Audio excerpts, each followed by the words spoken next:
Late afternoon, and the action is already underway. We're keeping our fingers crossed because we don't really have a recipe.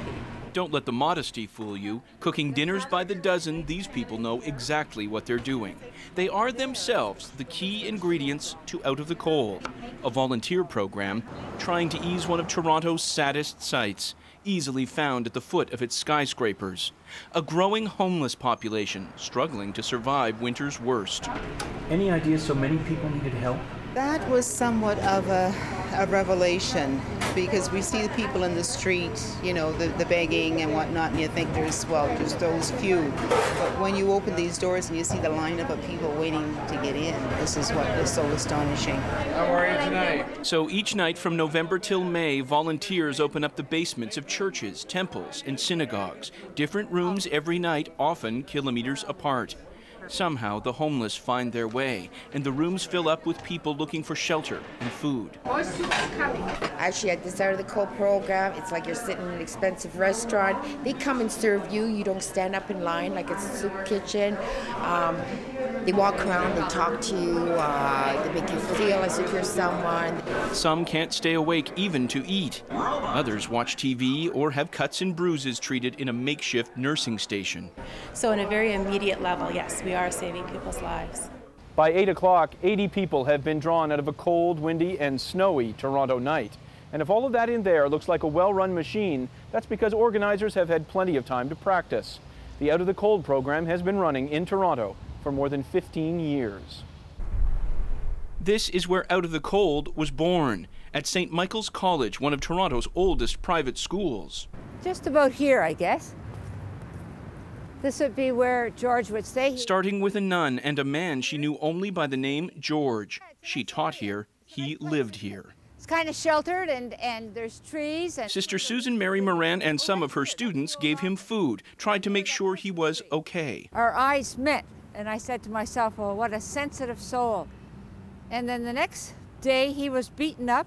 He had a little bit of money on him, and he died in the hospital. She vowed that would never happen again. She and her students opened up the church across the street at night. Now this is Pat Dunn. Now, years later, when she visits her old school, she sees students and staff who have grown up helping. Some started their own Out of the Cold nights. It says two things. It says, first of all, that this city is a good city. It's compassionate, but more than the city, the people are good. It's worked so well, other cities in Ontario are copying the program. For Sister Susan, homelessness is a matter of basic human rights. Canadians, she says, cannot be free, truly free, if they're starving on the street. God said in the Old Testament, I've seen the state of my people. I heard their cry, and I tend to free them. So when she prays, Sister Susan prays to see her beloved program end. She says it's time for governments and developers to create not just more affordable housing, but enough affordable housing. Say it again. And she isn't alone. Alan? Kathy Crow helps the homeless too, on the streets, where this man nearly froze to death about 10 meters away from Toronto's landmark Eaton Centre. Here is the hidden cost of homelessness. The city spends hundreds of dollars on each emergency call. The province hundreds more on a hospital bed when the call is done. Crow says days on the move and nights spent in overcrowded conditions are enough to leave anyone's health in ruin. We can't allow this emergency system of forcing people to move from night to night to night. It's really, I can't stress how serious it is. Toronto's mayor says the city is doing what it can. We put increased funding into shelters. We're doing everything we can to help people off the street into homes. David Miller is trying to build more permanent housing for the poor, and the city has its own shelter system. He's just opened a new emergency shelter, but it isn't enough. The system relies on people's goodwill. The province is relying on that goodwill. The federal government is relying on that goodwill. Relying on charity and a stack of mattresses to keep people warm and dry. With the tables out of the way, people here will sleep on the floor, centimeters apart. Some cynical that anyone is really looking for a solution. Keep us moving around and hoping that we're going to leave the city.